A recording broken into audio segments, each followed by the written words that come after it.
Hoy vamos a ver otra garantía constitucional que ustedes ya se han enterado que existe y que su funcionamiento pues no es tan difícil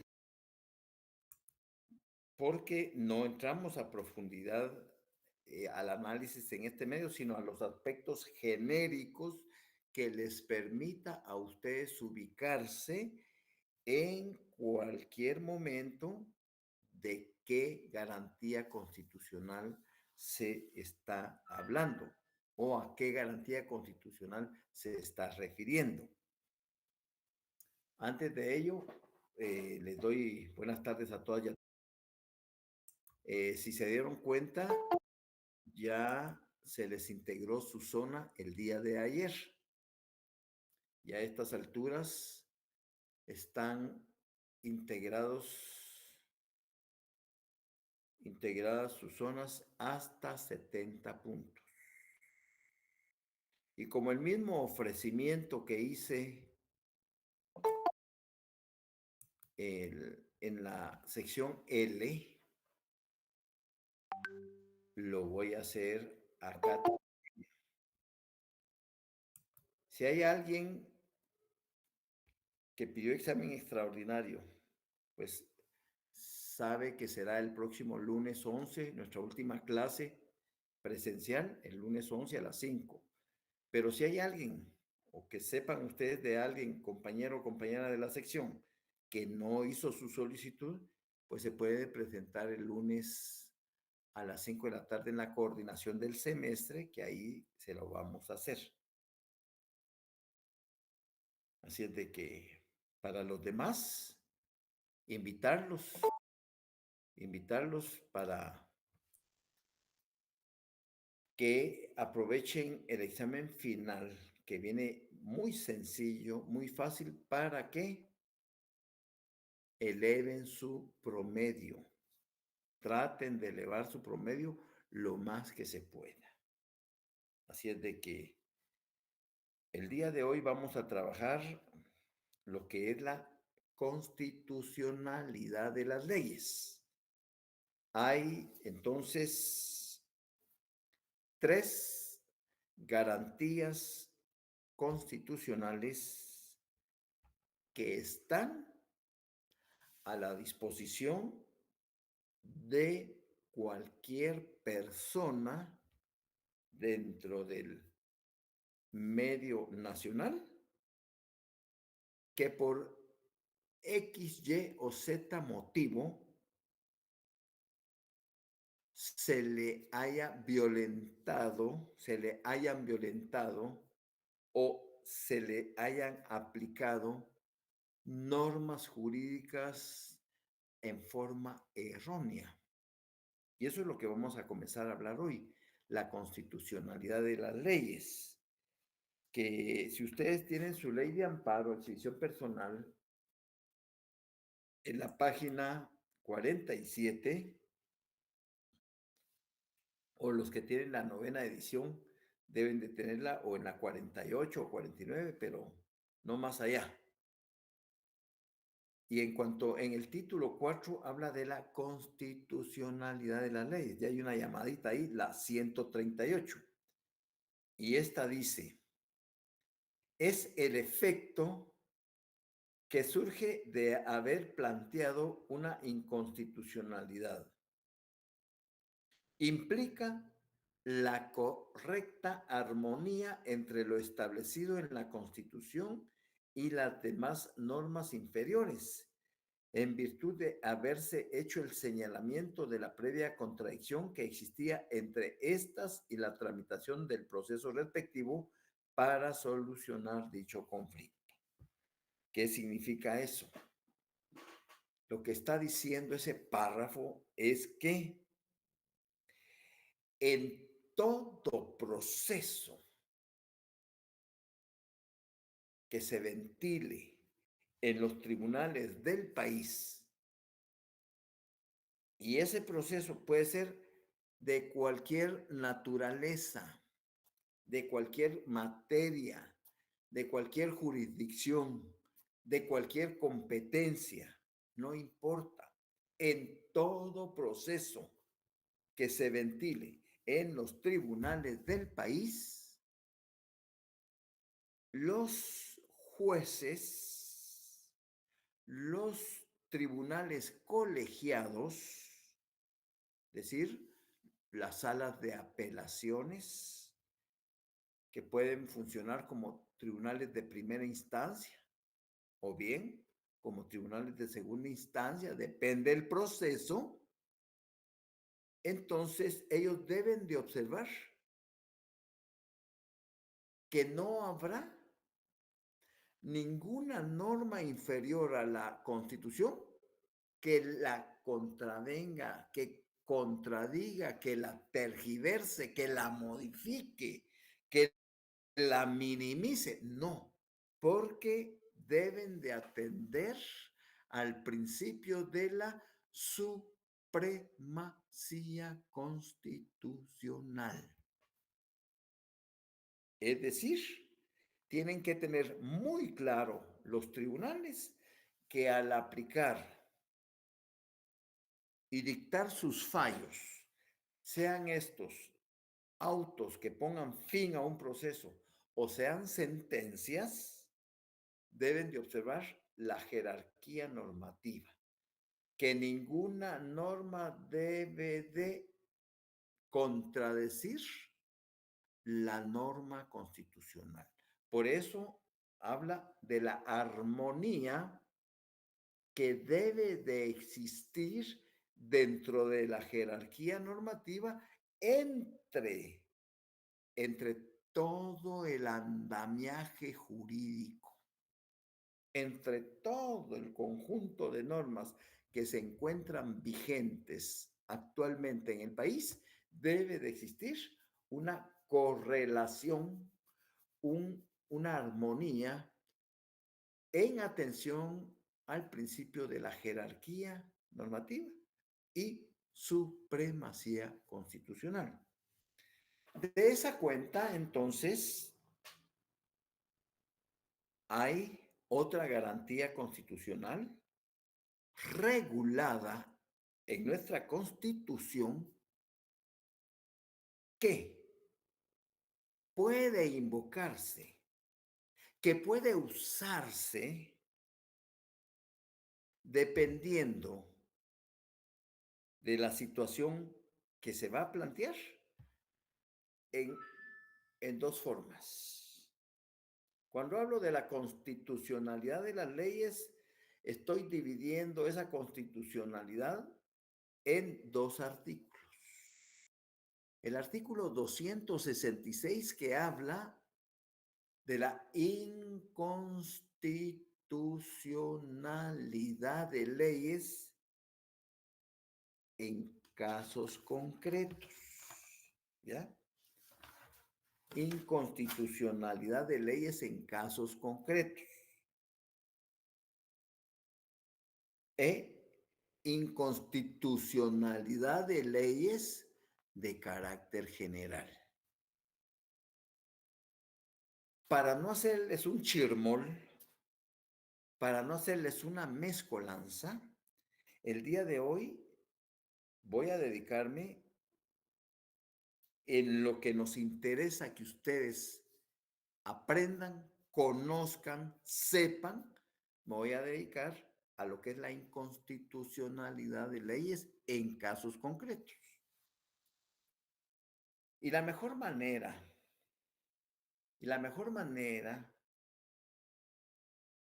de que ustedes lo comprendan, lo entiendan, será con ejemplos hipotéticos, casos inventados en este momentito que al ubicarse ustedes, pues van a entender cómo funciona la inconstitucionalidad de leyes en casos concretos.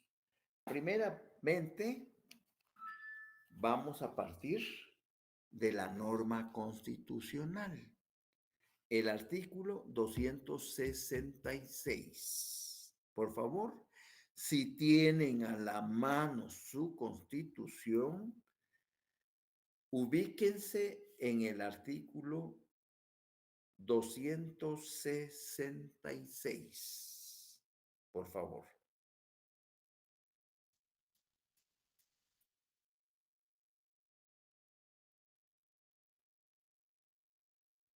Muy bien. Inconstitucionalidad de las leyes. Ese es el capítulo. Y este se divide en dos. Uno, inconstitucionalidad de las leyes en casos concretos. Y dos, inconstitucionalidad de las leyes de carácter general. Voy con el artículo 266. Si alguien tiene este tipo de constitución, siempre de la editorial Fénix, siempre, no le estoy haciendo la propaganda, pero sí me gusta por las acotaciones, por las anotaciones que tiene, que nos amplía un poquito nuestro conocimiento. Aquí tiene una llamada 115. Si alguien tiene este tipo de constitución, tiene una llamada 115 y la tengo en la página 99. Y si no, cualquier constitución es buena porque el artículo es lo mismo. Lo que les voy a leer de esa cita de página dice así. El título es Inconstitucionalidad de las leyes. Y hay una llamada 115 que dice, en los casos en que exista inconstitucionalidad de leyes, debe ser planteada una acción de constitucionalidad con la finalidad de adecuarla a lo establecido en nuestra norma suprema.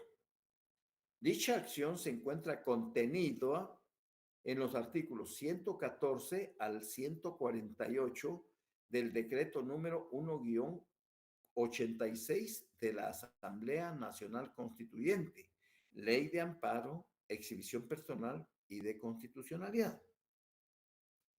Lo que sacaron de provecho acá ustedes es que todo lo que ustedes quieran conocer y saber de la inconstitucionalidad de leyes de casos concretos, en casos concretos está regulado del 114 al 148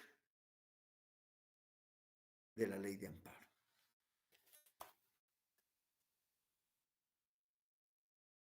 Ya con esa división que les acabo de hacer, imagínense, imagínense aquí diagramando, esquematizando su ley de amparo en cuatro bloques. Uno, que son las normas fundamentales, que son los primeros 7 artículos de la ley de amparo. Son normas fundamentales para todas las garantías constitucionales. Entonces son 5 bloques.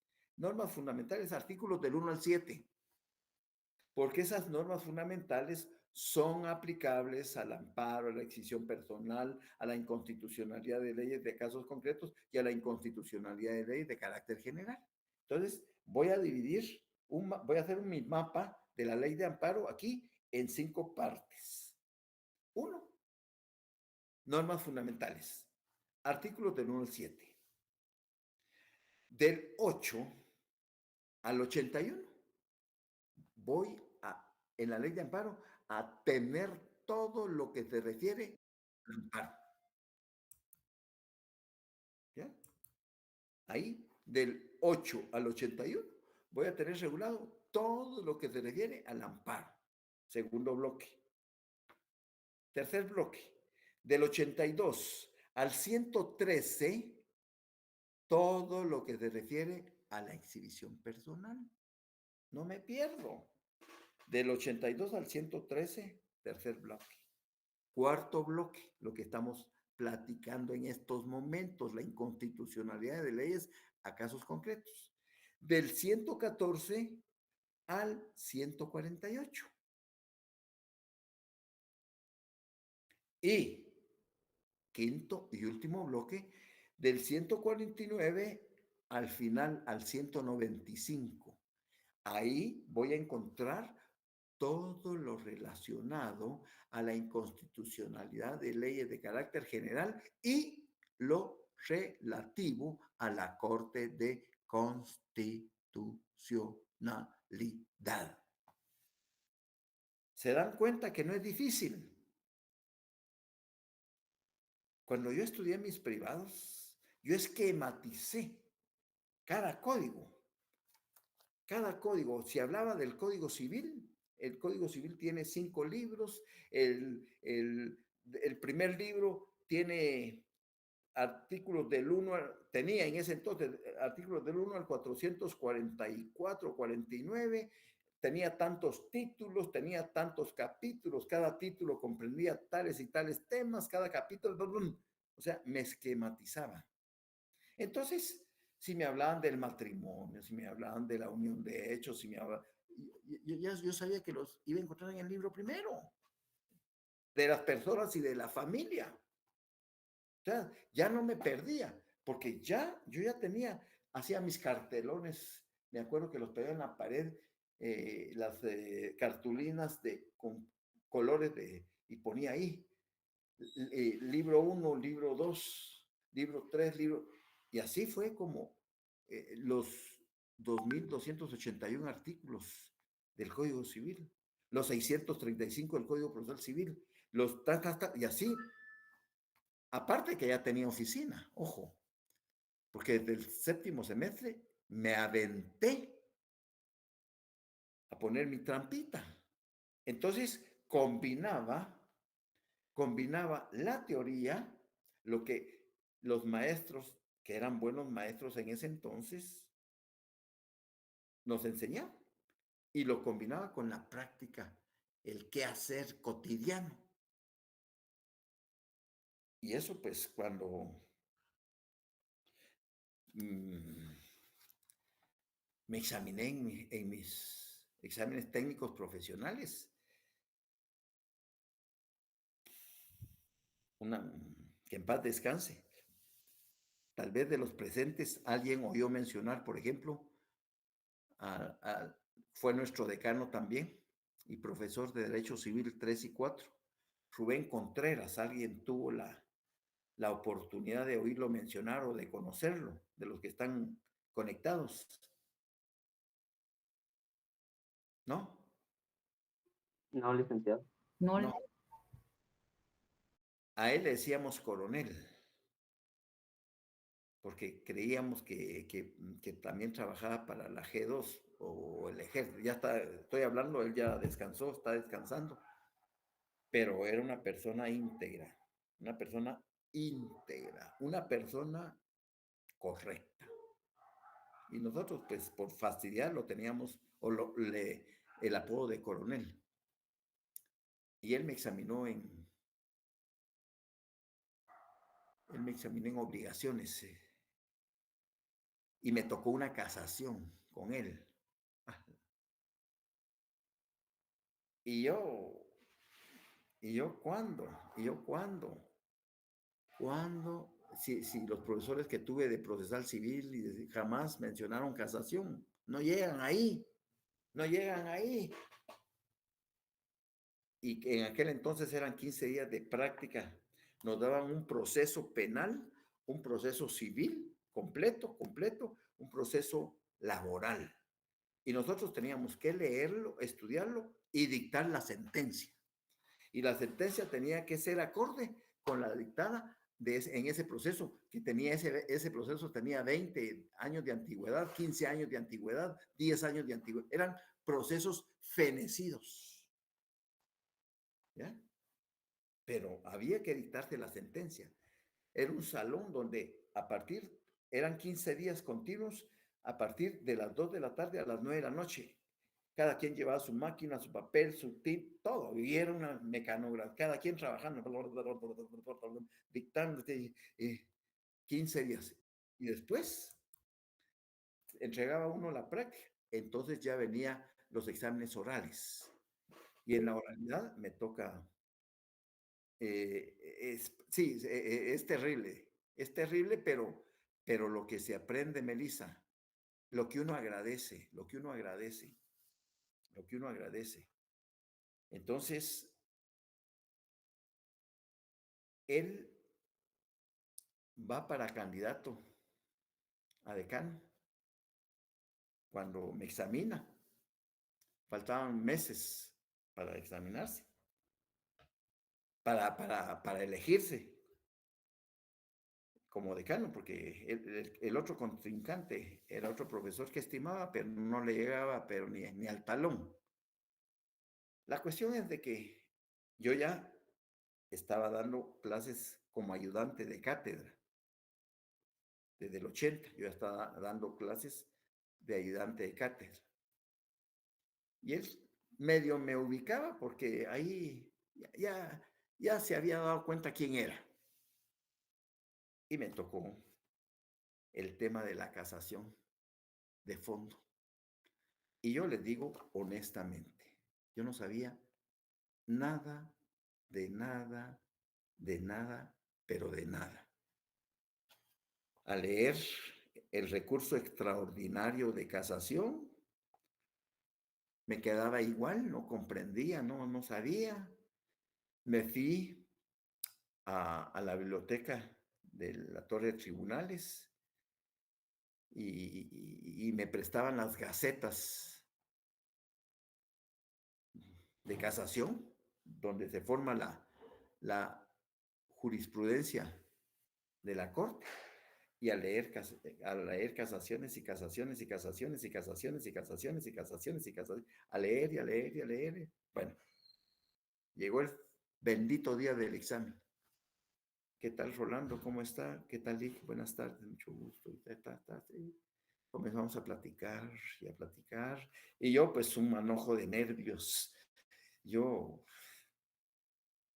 ¿a qué horas me comienza a crucificar? Pasaron 5 minutos y platicando de varias cosas. Pasaron 10 minutos platicando de...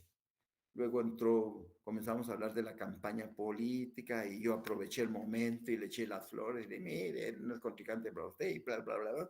Pasaron 20 minutos y él no me hacía ninguna pregunta. Pasaron 30 minutos y no me hizo ningún... Y pasaron 40 a la hora exacta, después de haber platicado sin fin de cosas. Me dio la mano. Rolando, su examen ha terminado. Yo no lo quería. Una sola pregunta no me hizo. Una sola pregunta no me hizo. Por supuesto que gané, pues. Él sabía quién era. Él ya me había investigado, era muy listo. Él sabía quién. Pero se los prometo, una sola pregunta de casación no. Yo hice lo posible por conocer de casación lo que, lo que podía hacer. Pero él, que en paz descanse, una sola pregunta del examen técnico profesional nunca me hizo. Así sucede. La última. Mi hermanita es de humanidades y estaba examinando. Era la presidenta de la terna. Me contó esta anécdota, hablando de anécdotas, ¿verdad? Y el estudiante que estaban examinando, como que para tranquilizarse, se había echado los tragos. Y por supuesto que como es en un salón, se sentía la estocada al licor. Y, pero mi hermanita es jodida, va cabrona. No le dijo nada, solo le dijo, mire, qué perfume más sabroso el suyo. Usted como que para calmarse, ¿da? Sí, licenciada, fíjese que estaba muy nervioso y tuve necesidad de tranquilizarme. Y sí, es cierto, ¿para qué les voy a mentir? Delante. Ya lo habían examinado los otros dos profesores. Bueno, es su día de suerte, le dice mi hermano. Usted entonces como quien dice que está así de crudón, ¿va? Pues la verdad, dice, ya, sí, va, cánteme la cruda, pues. cánteme la cruda. Y los otros licenciados de humanidades se le quedan viendo así, ¿va? Pero como ella es la presidenta del tribunal, sí, cánteme la cruda, la sabe, cántela. Y le cantó la cruda. Bueno, compañero, de Antonio Aguilar, correcto. De todo Antonio. Y le cantó la cruda. Bueno, compañero, vaya a seguir con su cruda, su examen ha terminado y se volvió eso un jolgorio, ¿va? O sea, es que al final, perdonen que me salí del tema, pero al final los exámenes privados que tanta bulla hacen es una farsa. Por eso es que se ha llegado a tal grado de corrupción que ahora se habla tanto que cobran por combos, que 20,000, que 30,000, y que incluye el examen privado, tanto en lo civil, en lo privado como en lo público, y la tesis. Lamentablemente ese mal no se ha erradicado de la facultad, pero no es solo en nuestra facultad, en todas las unidades, todas las facultades está ese mal. La, la corrupción, los grupos mafiosos se han anquilosado, se han encristado ahí y es difícil sacarlos. Son mafias verdaderas. Sale esto a colación porque hablan tanto de que no, es mentira, el privado es una farsa. Pero para esa farsa hay que estar preparado. Cuando yo les digo, ustedes no saben la joya que tienen en sus manos de su texto paralelo, tanto de derecho constitucional como de procesal constitucional, es que ustedes llevan ahí más de 1,200 preguntas de un sinfín de leyes que cuando ustedes los estén haciendo su examen no han cambiado en mayor parte. Será lo mismo. Entonces no lo tiren al abandono, denle un lugar especial, denle un lugar porque les va a servir mucho. Y mi preocupación siempre ha sido prepararlos para su vida profesional. Bueno, dicho eso, entro en materia.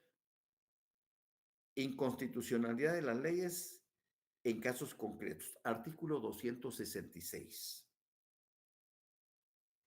En casos concretos, en todo proceso de cualquier competencia o jurisdicción, en cualquier instancia y en casación y hasta antes de dictarse sentencia.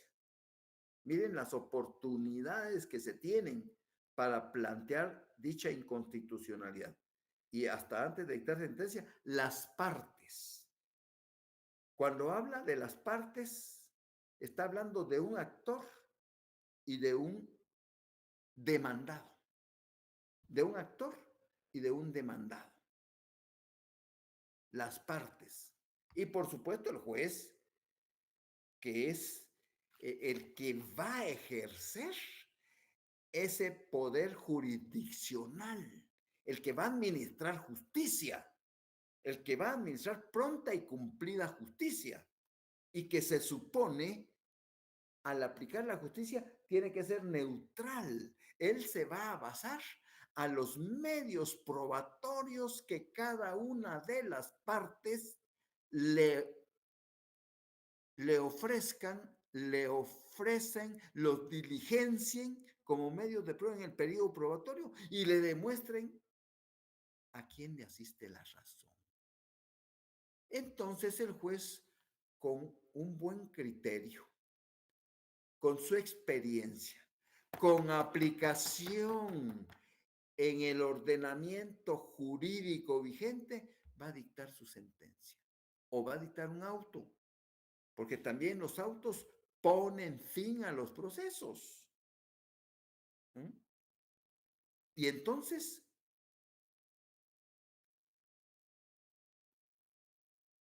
va a proceder la inconstitucionalidad de leyes en casos concretos. Mire, Lick, ya me enredé. Voy a leer de nuevo, les voy a poner 2 ejemplos para que me entiendan. En casos concretos, en todo proceso de cualquier competencia o jurisdicción, en cualquier instancia y en casación, y hasta antes de dictarse sentencia, las partes podrán plantear como acción, como excepción o incidente la inconstitucionalidad total o parcial de una ley. El tribunal deberá pronunciarse al respecto. Bueno, caso A. Solo recuérdenme, por favor, de los 38 compañeritos, lástima que no están el resto, pero de los 38 que están conectados, este año la Corte Suprema de Justicia, por medio de un acuerdo, amplió la competencia de los juzgados menores o juzgados de paz. ¿Hasta qué monto en cuanto a la cuantía? En cuanto a la cuantía, ¿hasta qué monto amplió la competencia de los tribunales menores o de paz? Recuérdenmelo, por favor. Creo que 80.000, licenciado. Creo, no. Rosario, hasta 80,000. Muy bien. Así es, Guillermo Alejandro. Es decir, que esos juzgados menores, esos juzgados de paz, están facultados para conocer toda clase de procesos hasta un monto que no pase de 80,000 quetzales. Porque si lo que voy a reclamar pasa de 80,100 quetzales, por decir, ese juzgado de paz o ese juzgado menor ya no es competente para conocer ese proceso. Será competente el juzgado de primera instancia. ¿Me entendieron? ¿Me di a entender? Sí, licenciado. Bueno, ahora viene el caso. Gracias, Guillermo. Ahora viene el caso. Ustedes van a funcionar como mis abogadas o mis abogados. Y yo llego a su oficina y les digo, fíjese, licenciada, fíjese, licenciado, que yo soy propietario de un inmueble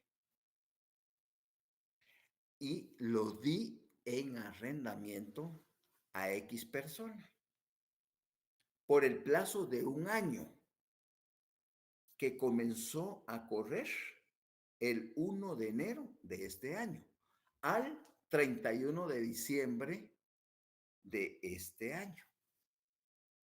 Y la renta que él me estaba pagando, porque enero, febrero y marzo me las pagó puntual. Yo estaba feliz. Yo estaba feliz porque las primeras 3 rentas, enero, febrero y marzo, como son rentas anticipadas, me las pagó. Yo le extendía su recibo correspondiente, pero a partir de abril, mayo, junio, julio, agosto, septiembre, octubre, es decir, 7 meses, más ya entramos al octavo mes y yo ya me volví un pordiosero, un pedigüeño, porque llego y mire, fíjese que me quitaron el trabajo, pero téngame paciencia, yo le prometo que no le voy a fallar, y así, yo ya no quiero, yo quiero que usted me lo saque, que usted me lo saque, porque ya es mucho lo que estoy perdiendo, la casa se está deteriorando y lo que sí lleva al día es el pago de la luz y el agua porque no la han cortado, pero porque he averiguado en Pago y en la empresa eléctrica y sí va al día, pero mire, ya son, bueno, usted, mire, señor, aquí lo que procede es una demanda de un sumario de desocupación y cobro de rentas atrasadas. Muy bien.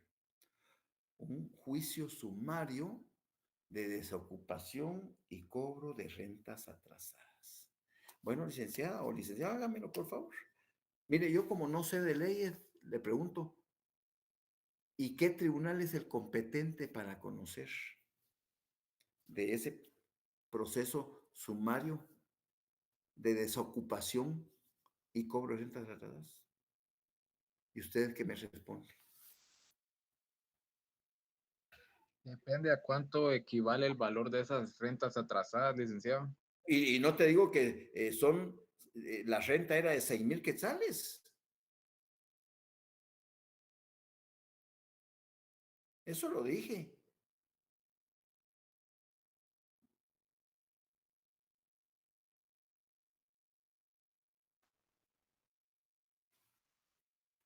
¿Qué pasó?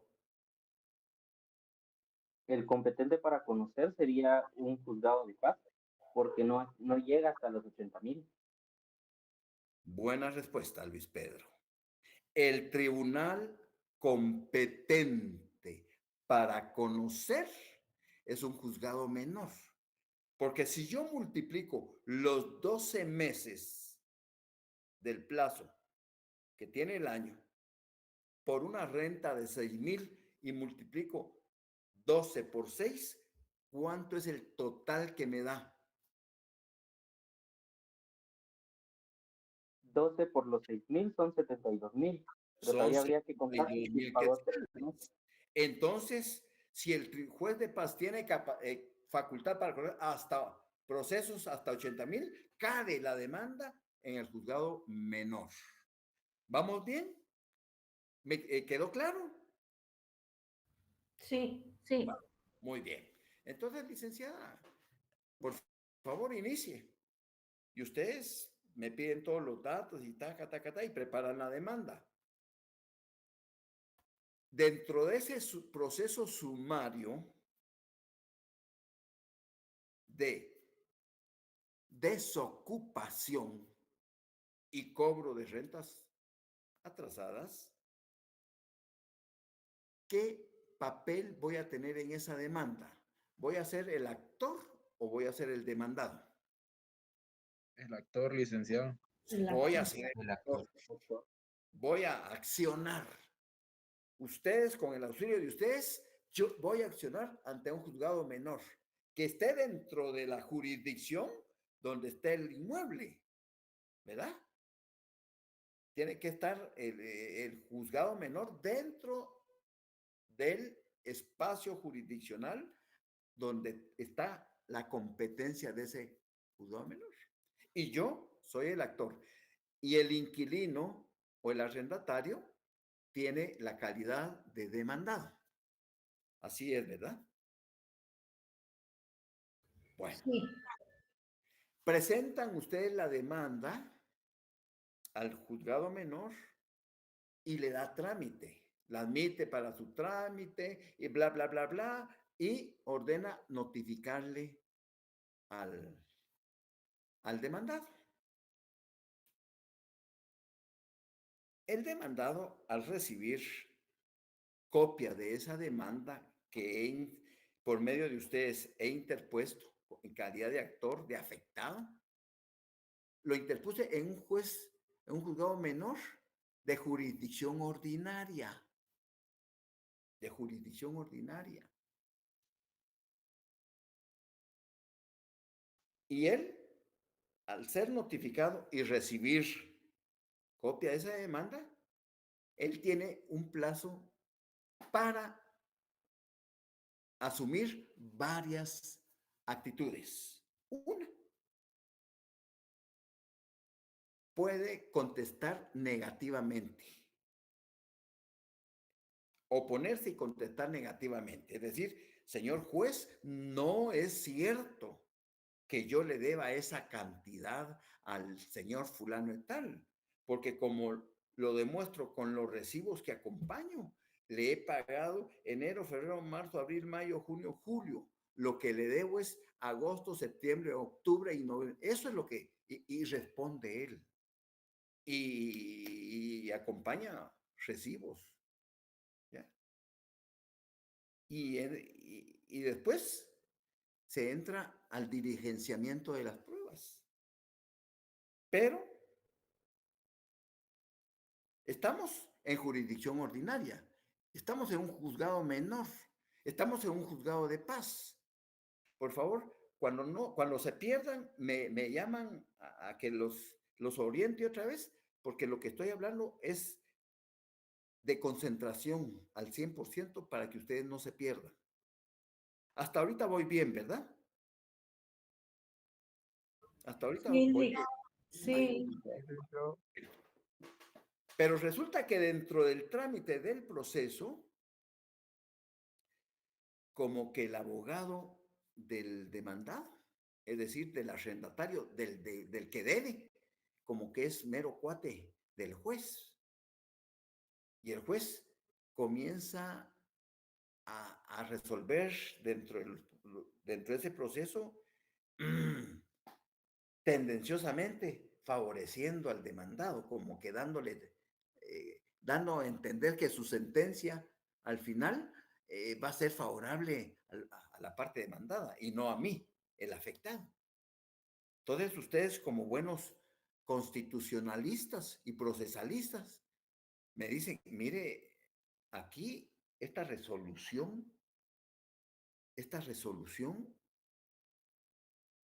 está contraviniendo la norma constitucional, hay cierta tendencia a favorecer a la parte demandada. Yo le voy a interponer una inconstitucionalidad de leyes en casos concretos en ese proceso. Por eso es que inconstitucionalidad y ustedes se fabrican el memorial, ¿ya? En donde ante el mismo tribunal menor, ante el tribunal de paz, interponen esa inconstitucionalidad de leyes por mala aplicación de una norma. Lo que dice la ley es que el juez menor no está facultado para resolver esa garantía constitucional.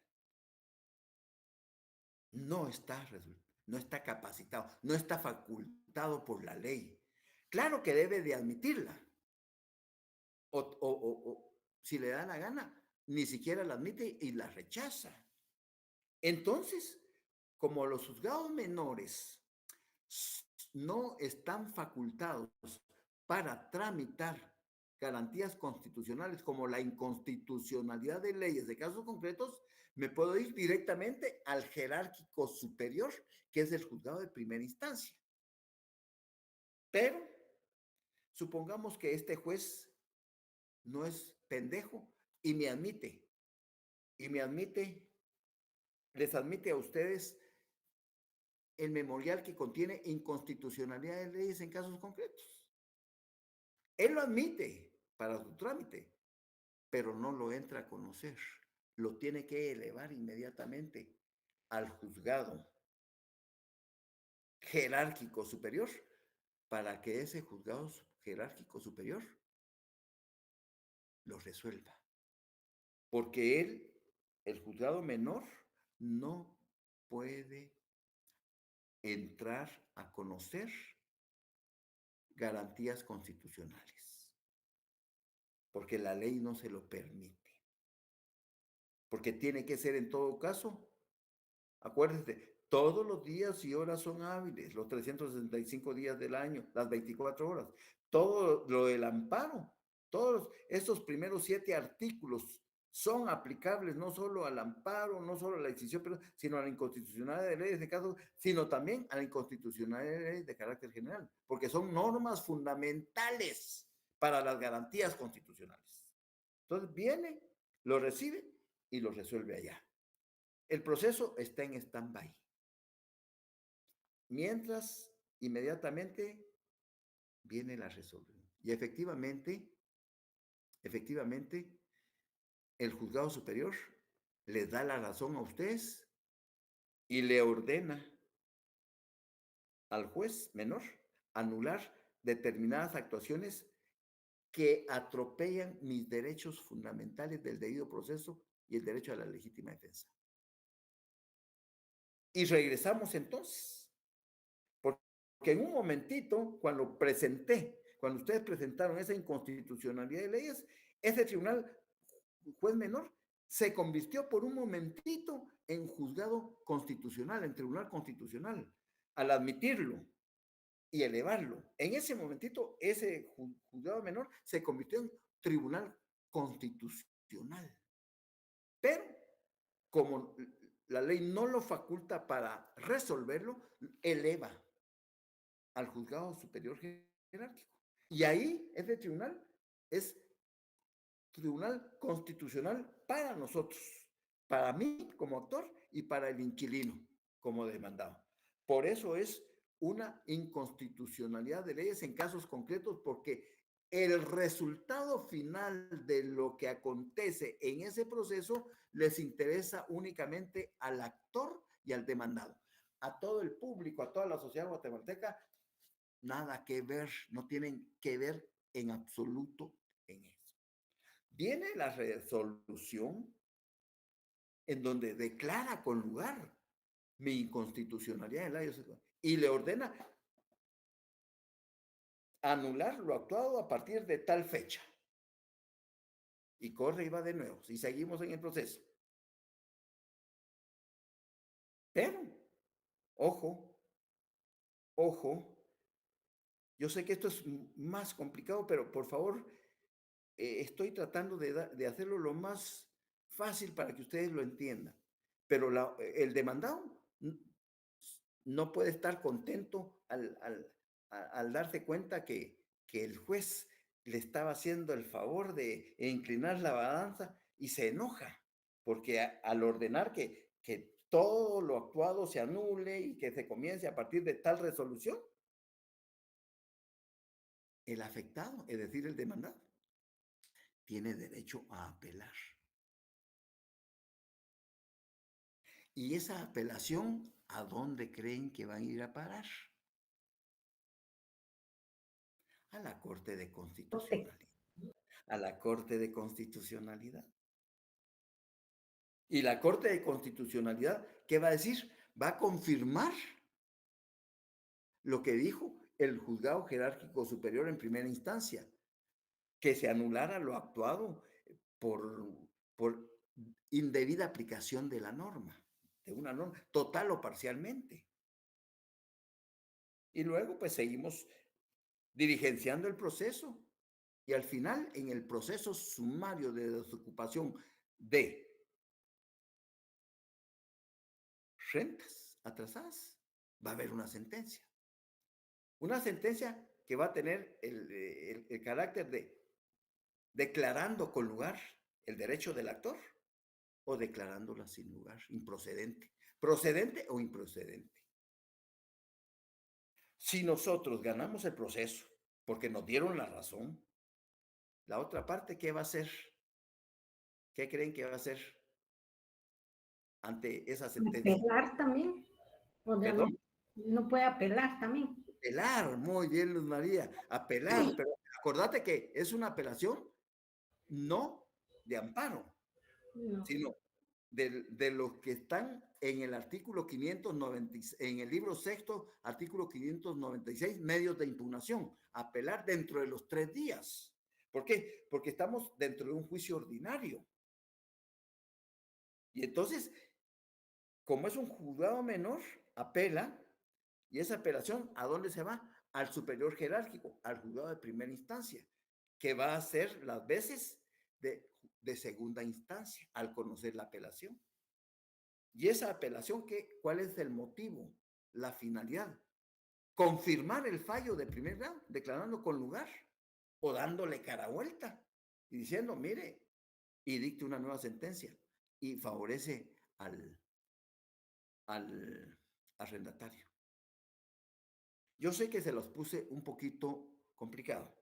Respiremos profundo y nos vamos a ir a nuestro esquema. Vayámonos a nuestra ley de amparo. Vayámonos al esquema número 9.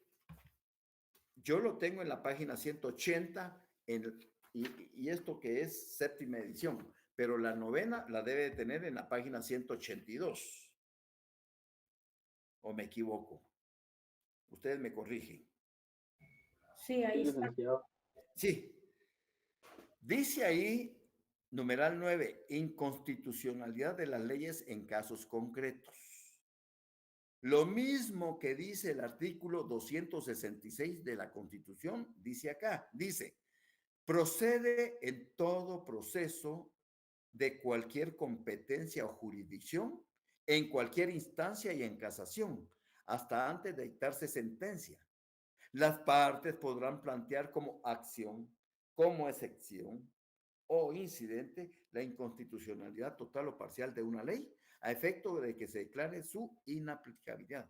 Porque al final, eso es lo que vamos a pedir, que no se me aplique ese artículo con el cual usted me está afectando a mi derecho, la inaplicabilidad de esa ley. Ya vamos a leer el artículo 116. Pasos. Hay 3 pasos o 3 casos como acción, como con una pretensión, como acción con varias pretensiones y como excepción o como incidente. Entonces, A, como única pretensión, solo una acción, la desocupación, pero hay la aplicación de un mal artículo ahí. Interposición.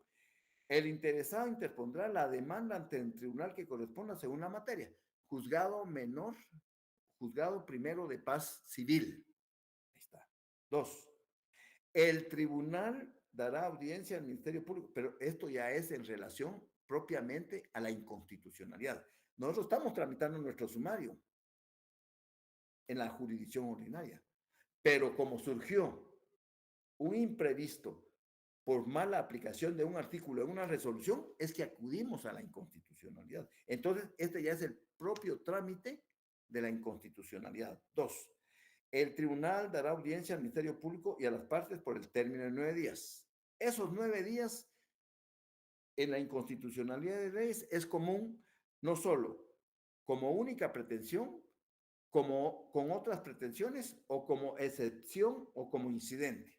Es lo mismo, es exactamente lo mismo. 3. Vencido el término podrá celebrarse vista pública si alguna de las partes lo pidiere. Y 4. Resolución.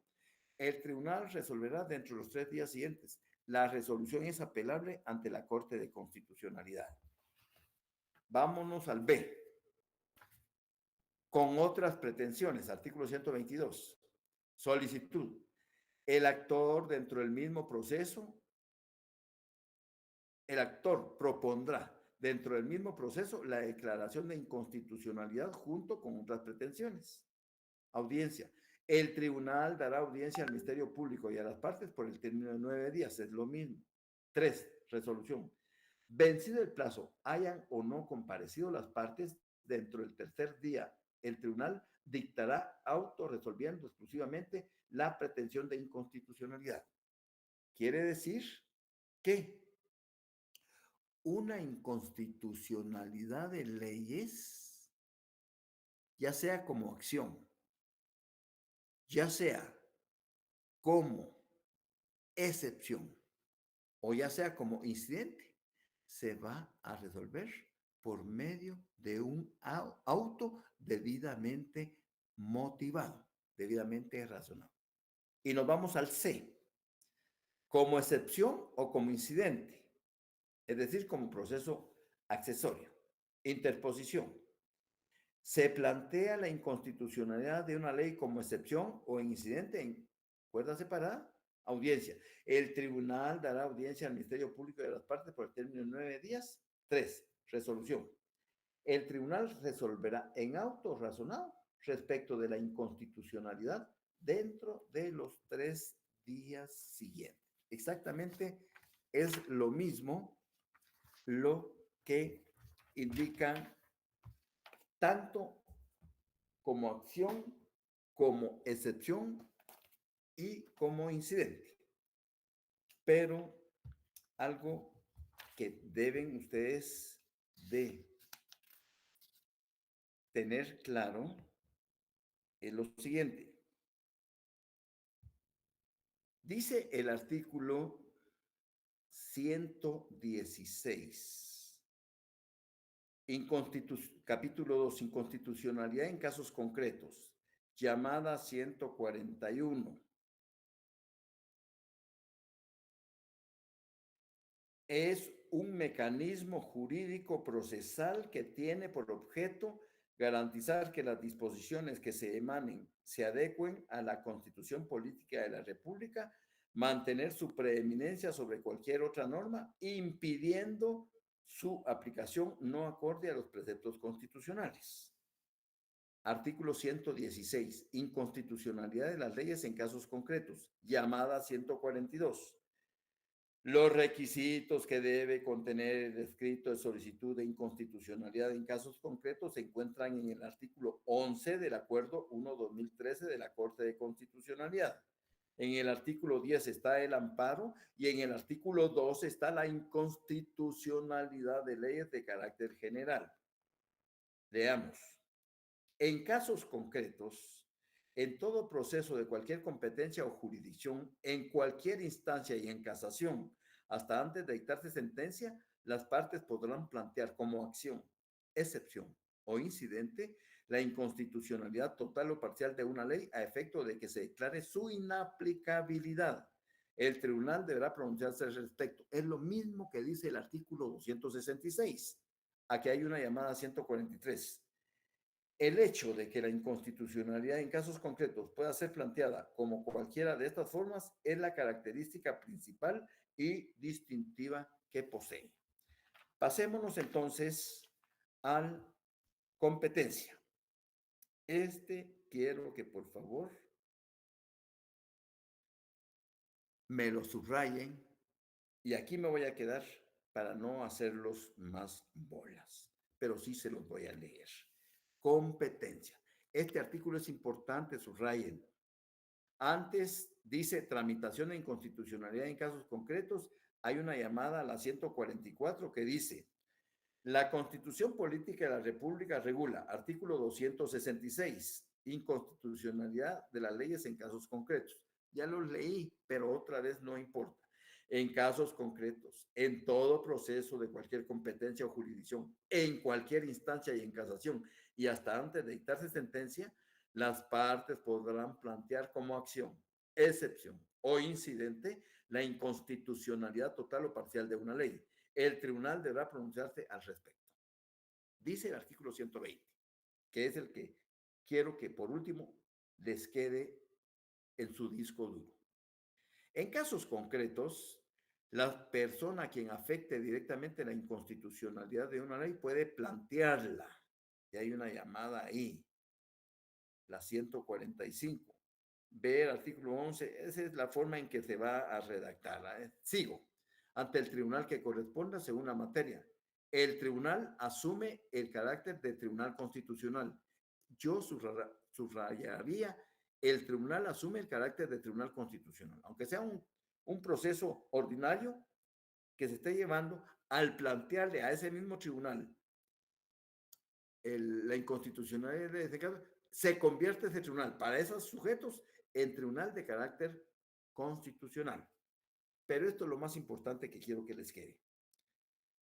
Si se planteare inconstitucionalidad en un proceso seguido ante un juzgado menor, hay una llamada ahí, 146, se refiere a los casos tramitados en los juzgados de paz. Ese tribunal se inhibirá inmediatamente de seguir conociendo y enviará los autos, enviará el expediente al superior jerárquico, que conocerá de la inconstitucionalidad en primera instancia. Es decir, ¿qué es lo que están haciendo ahí? Quitarle la responsabilidad al juez menor y decirle: mira, eso no es para vos, es mucho.